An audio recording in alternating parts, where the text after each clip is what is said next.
Hello, and thank you for joining us for this episode of AMA's Marketing And. I'm your host, AMA CEO, Bennie F Johnson. In today's episode, we'll explore life through the lens of marketing, delving into conversations with individuals that flourish at this intersection of marketing, life, and the unexpected. We're going to introduce you through our podcast to visionaries whose stories you might not have heard, but are exactly the ones you need to know. Through our thought-provoking conversations, we're going to unravel the challenges, triumphs, and pivotal moments that have been often shaped by marketing. Today, I'm really excited to introduce you to our guest, Dr. Tracy A. Tracy is an assistant professor of marketing at the University of Wisconsin Whitewater, where she teaches principles of selling and social media marketing and analytics. Tracy describes herself as naturally curious. She believes in the importance of scholarship and asking the big questions. She believes that her research should have applications for positive societal impact, specifically focusing on sustainability and behavior of change. Her outlook as an academician is focused on the importance of possessing a growth mindset. Originally hailing from Southern California, she's an avid traveler and has lived all over the United States and abroad, and received her PhD from the University of Rhode Island. Tracy, welcome to Marketing And.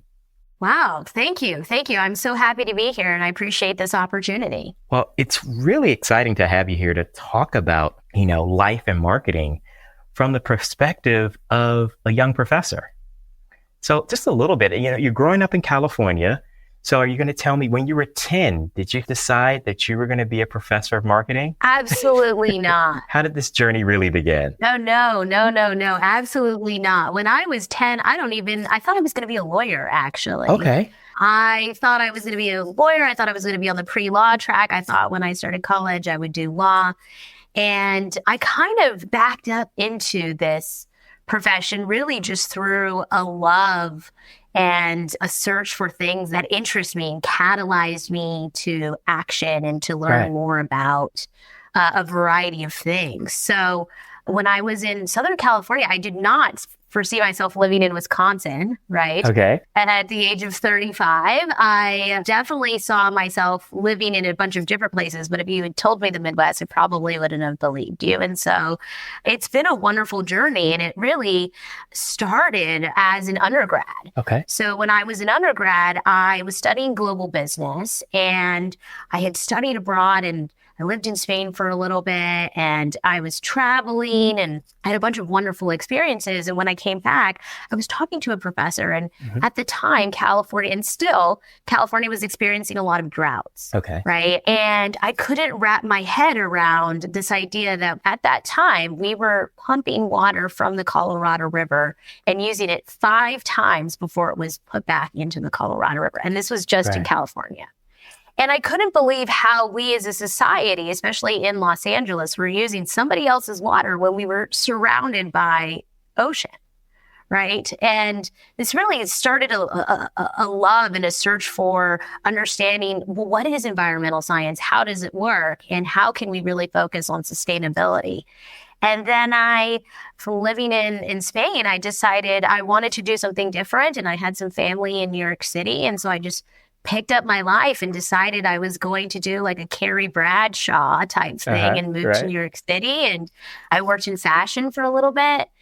And then after I worked in fashion, I was applying for jobs because the fashion industry, I also thought that I found that people's behavior really intrigued me. Why is it that people are willing to spend $5,000 on shoes or $3,000 on shoes when they couldn't afford to eat lunch? Or why would they sacrifice lunch for these shoes, right? Like, what is it that makes us behave in this way?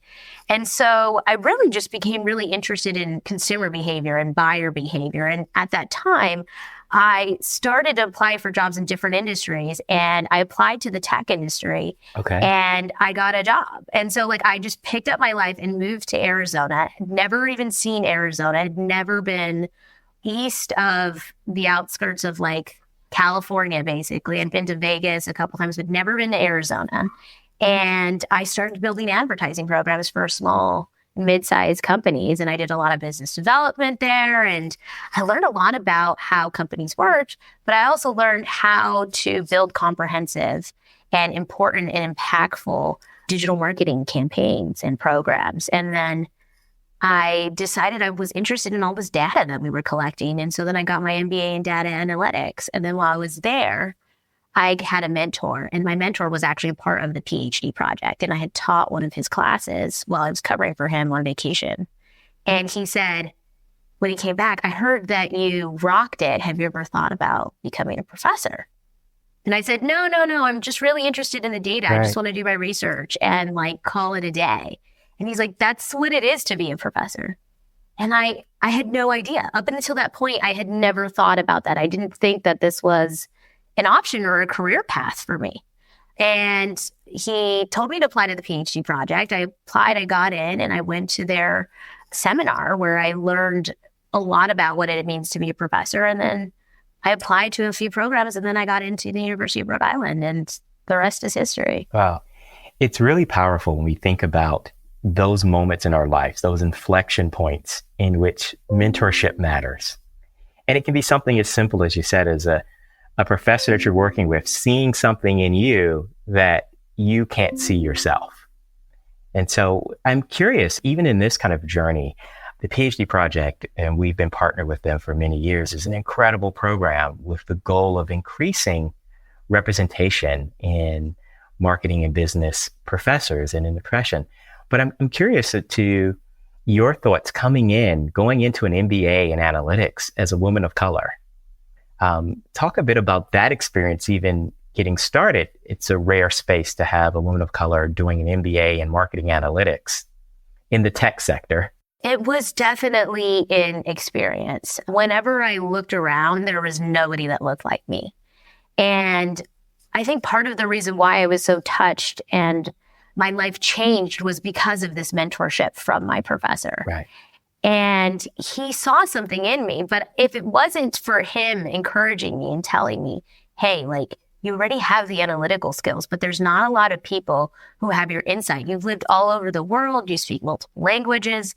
This is something that we don't have. Don't you notice when you're in the class, nobody looks like you? And I always was like, well, nobody ever looks like me. Like I'm always the only, you know? And so I really hadn't thought that it would make a difference. But as I've seen my progress as a person, and I go and take up space in these different spaces, I see the diversity in my ideas. I see the diversity in my opinions, and I see the pause that's given when they're actually acknowledged. And I think that I didn't quite realize the power that I could have because I had just for so long been, you know, I wasn't really that vocal, right. And I didn't realize the power that I could have had. And so getting this MBA, I was not one of the only women, but I was definitely one of the only Hispanic. I was the only Hispanic woman for sure. And I give credit to my professors because my professors were really open to me having individual relations with them as a person. So my econometrics professor took a liking to me. My business analytics professor took a liking to me. And so I was able to get the mentorship that I really needed to help push me into the right direction of grasping the material, right? And I think a lot of women of color specifically don't participate in these majors because they think they can't do it. Right. And I wouldn't say I'm particularly analytically inclined.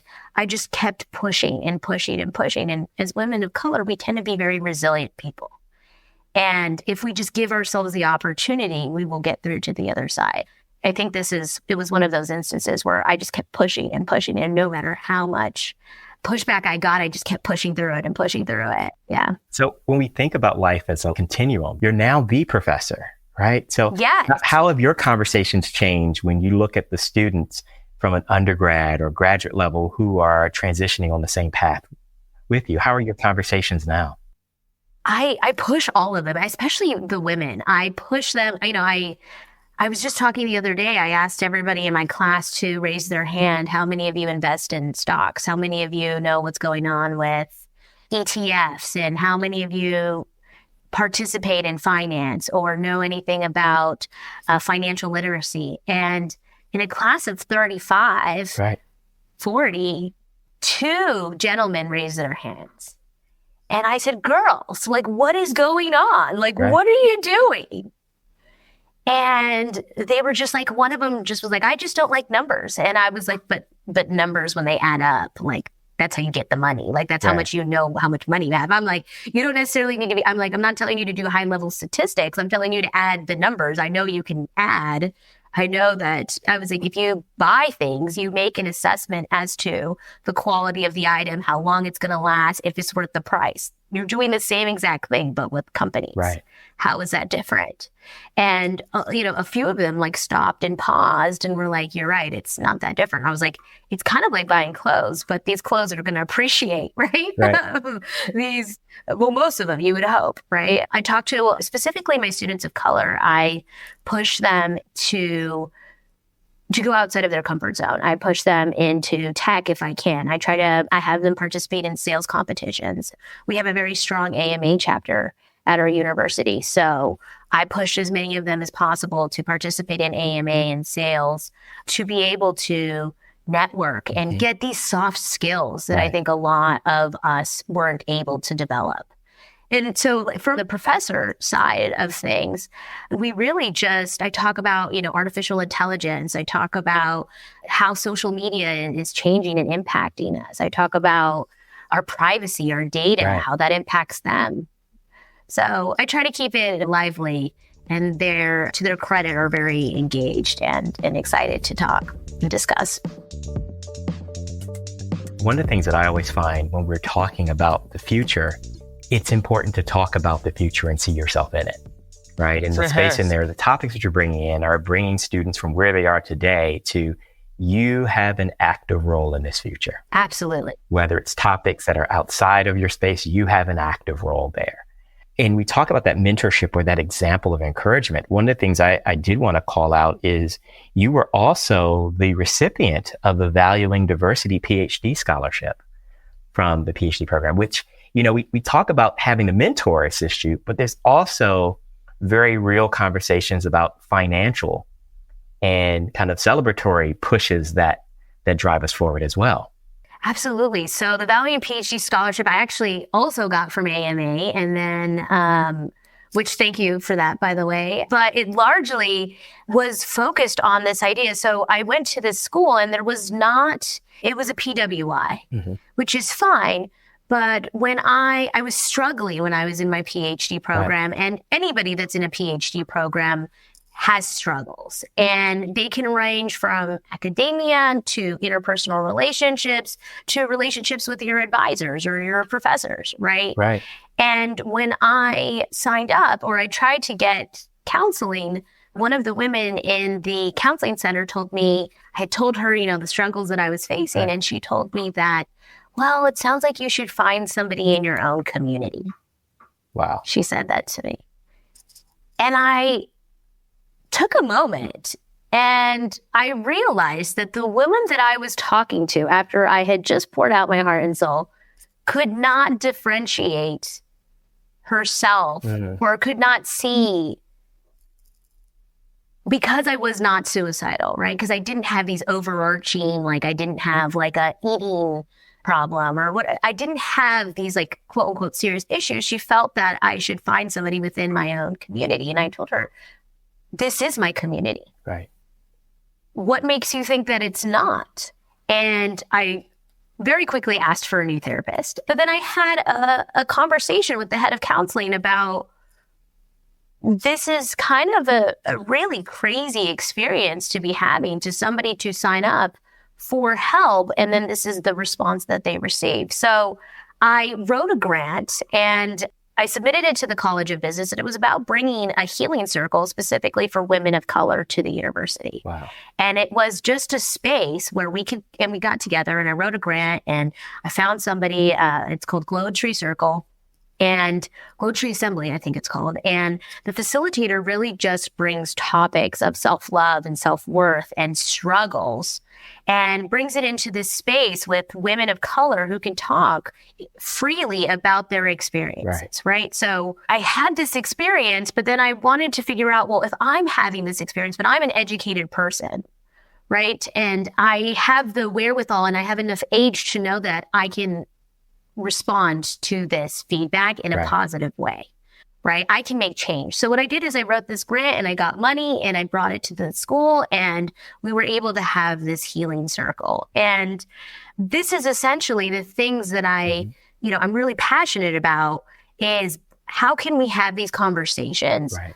Sometimes they're not going to be always welcomed, but that doesn't mean that they don't exist. And that doesn't mean that they cannot be acknowledged. And that doesn't mean that we as a society cannot learn from them and move forward, right? So the Valuing PhD Diversity Scholarship was given to me because I participated in and wrote this grant for students and for our school community, but also because I was actively engaged in working with nonprofits to focus on issues such as domestic terrorism. So I'm really grateful to be recognized, but I'm glad that there is something out there that promotes this type of engagement, right? And scholarly research and just action within our communities. It's really powerful in how you've kind of blended and taken agency and blending the scholarship, the work, and your life together, like finding solutions and answers and healing in those connections. Because when you started off, we often see folks who have their PhD as this kind of finished final product, right? But we don't really talk about or celebrate or support all of the kind of work, growth, and struggle that goes to getting there. And without the apparatus of support that goes around it, going into a space in which there are very few people in general who are getting PhDs in marketing or business science, let alone people within communities of color going down that route. It's really, really powerful. So you're gonna pivot a little bit because we talked about things that you're passionate about. And I know you're passionate about exploring big ideas, and in particular, how consumer behavior and consumption can play a part in promoting healthier, more sustainable, and more equitable lives. Like when you think about that, this is like the heart of what's becoming your emerging research. Share a bit more about that. So like I said, I'm from California, and we're constantly running out of water. You cannot use the dishwasher at certain times. You can't water your lawn. I mean, it's just, there's a variety of different issues that we are plagued with. But then when I lived in Arizona, the same thing as well. And I kept on hearing the same type of marketing messages, right? And we as a society are hearing the same type of marketing messages, right? We're going to run out of water by 2050. I think that was like one of the articles that I said. Mexico City is running and they're sucking all the water out of the ground table, right? So all of these different issues that we're, the probability of more negative climatic events are only going to continue. And all of the messaging that we're hearing and that we have been hearing is largely negatively focused, right? It's largely fear-based. And the problem with that is that it usually creates apathy within people. It creates disassociation. It creates eco-anxiety, right? And what we've seen and what the research has seen is that educational appeals over time are really not as effective. So I thought, okay, if what we're saying to people isn't resonating, how can we go about using marketing to change the way people consume? And why does it have to be this fear-based appeals that is constantly messaged to us? There has to be a better way. And so my research is really about focusing on how we can use specifically fun to appeal, and the idea of fun to appeal to people to behave, right? And change their behavior to focus on more sustainable consumption or more eco-friendly shopping behavior over time. And so what we're essentially researching is this idea of being able to, how effective are these appeals and can they create change in the long term and towards our behavior? And so I'm in the midst of that research right now. Wow. Really interesting and intriguing. as we kind of look long term as to how marketing can play a more productive space, we also see marketing being vilified as the driver of the negative actions. But what can we do as marketers in our marketing community to hold ourselves to a higher standard of having marketing drive positive outcomes? I think it has a lot to do with intent. Right. So as I mentioned, I partnered with this nonprofit, and the partnership with the nonprofit also partnered with the Department of Homeland Security. And we were given money to create social media marketing campaigns focused on domestic terrorism. Mm-hmm. And so we're currently in another crisis in the United States, right? We have an issue with mass shootings. We are having an issue with safety in public spaces. Why is that? So yes, right. We know that social media use has been linked to negative amounts of mental health. And we know that there's a body dysmorphia that comes into play when preteens are on social media for too long. But I think when you focus your intent, right, and you try to channel your intent towards positive things, I think you can have positive outcomes. So my students, they decided to focus on two topics. There was white supremacy and women seeking healthcare, so abortion violence. Right. And so we basically built these websites and they created these social media campaigns focused on stopping and how to raise awareness around people, right? So that way they wouldn't get pushed to this point of committing acts of violence. And as I mentioned, my university was a PWI. So how is it that we can get people to have empathy for things that doesn't necessarily impact them? Right. And so over the course of the semester, the students really had to do a lot of research and read these psychological profiles of these lone wolf terrorists and people who commit these acts of violence. And what they learned is that it's not just about them, but it does impact them, right? So it taught them a lot about empathy. It taught them a lot about digital advocacy. And what we found is that them creating these social media campaigns impacted their willingness to participate and speak up for others. It positively impacted their belief in being able to make positive change within their communities, right? And what it also did was it gave them the ability to realize that even though this was a grassroots movement, grassroots movements can take hold and they can change and they can empower people. And so as marketers, we have the power to change society, and it has a lot to do with the way that we go about messaging and empowering our students. And so a lot of my research is focused on using social media, on using marketing for good, but it's from the intent. How is it that we can stop people from committing these acts of violence? How is it that we can get people to change the way they consume and change their behavior? And I think if we focus purely on the intent, I think that that's a really great starting point. So speaking of starting points, we've talked a lot about the power of marketing and your journey and the power of intention. I'd love to talk a little bit about what advice or what insights do you have on the best and better practices that organizations and teams can use to diversify their marketing teams? I know listening to this conversation, there are tons of students and professionals of color who are interested in becoming a part of a marketing team or an organization, but haven't found a way to have an on-ramp. How do we advise organizations to implement and create more inclusive and diverse marketing teams? So that's a great question. And that's something that I've thought about a lot. And according to a study from the Alliance of Inclusive and Multicultural Marketing, they did a survey of 20,000 marketing people. And it was 81 companies. And what they found was that the makeup of marketing teams, 7.2% were African Americans, 10.2% were Asians, and the 10.9% were Latinos. Right. So, and those are the ones that were a part of this organization. So that doesn't fully encompass all of the marketing teams out there. Right. But 75% of those marketing teams were actually predominantly white. And I think that instead of talking about whether or not we should change the way that we hire, I think we should just do it. Right? So how do you go about fostering and recruiting diversity? You should start by collaborating with diverse stakeholders. when I was pushing people to hire therapists of color for the university I was at, and I was told that, oh, they weren't there. They don't exist, right? They're not interested in working here.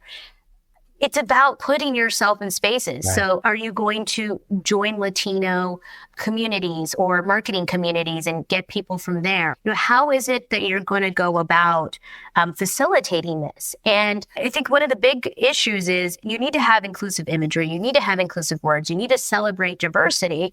But behind the scenes, you need to be an advocate. And the people that have pushed me forward most in my life some of them were people of color and some of them were not. But what they were my advocates when the doors were closed. Right. And I think that it goes hand in hand. Yes, you can make a commitment to hire people of color, but not only do you need to hire people of color, you need to make a commitment to mentor them, to have their back when the doors are closed, to facilitate these relationships and to offer those soft skills and that mentoring that some of these people might need, right? In order for us to change, to create change, we just have to make a commitment. If according to the U.S. Census, 13.6% of our population is African American, 19% is Hispanic, 6% is Asian, 1% is Native American.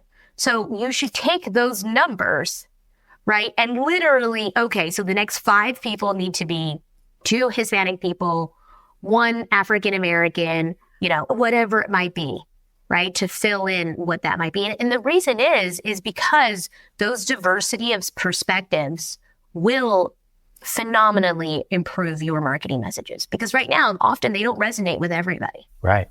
We really talk about this as diversity, not just in identity and talent, but diversity in ideas and approaches really is a recipe for market-driven success.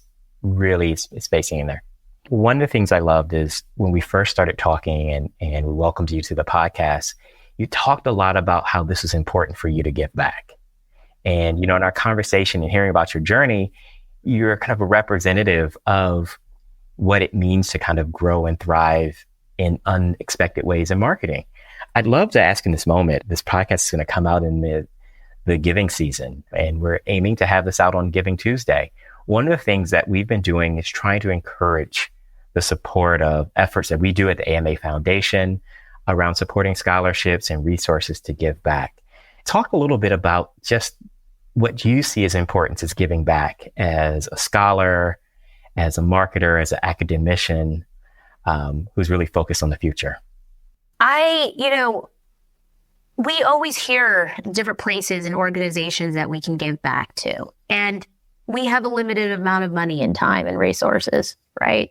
But the reason why I was so excited about this opportunity to talk with you guys is because I'm really proud of AMA and how they go about making a tangible difference. I see it specifically in not only in the scholarships that you give and in, the free entrance that you give us to the marketing, to the PhD project members, but also through my students, right? So we have an AMA sales chapter. We have an AMA digital chapter. We have all of these different AMA chapters within our university.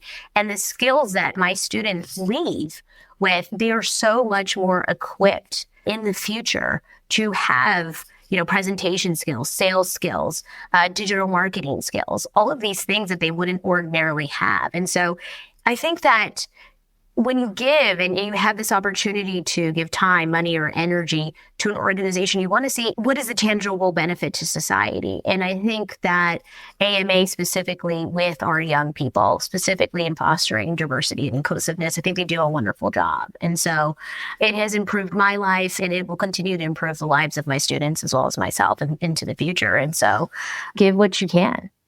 Every little bit counts. And I think that's a great note to end our conversation. Dr. Tracy, appreciate you, your energy, your insight, and the work you continue to do. Thank you for being curious, for being inclusive, and for being bold. We appreciate you being here and joining me as my guest today for this inspiring conversation on AMA's Marketing and Podcasts. To find out more information about how you can support the AMA Foundation and the scholarships we reference, please visit us at ama.org. And we encourage you to continue to join and listen to us to our Marketing and podcast as we look at the interventions, the ideas, the nexus of how marketing shapes the world. Thank you. Thank you for having me.